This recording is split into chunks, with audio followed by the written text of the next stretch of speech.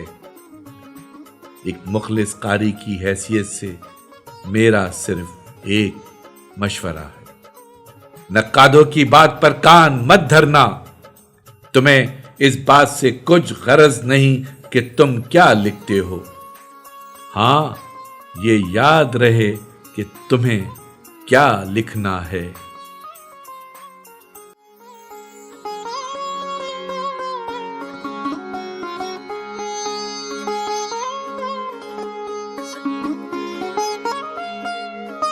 آواز و پیشکش ظفر جمیل۔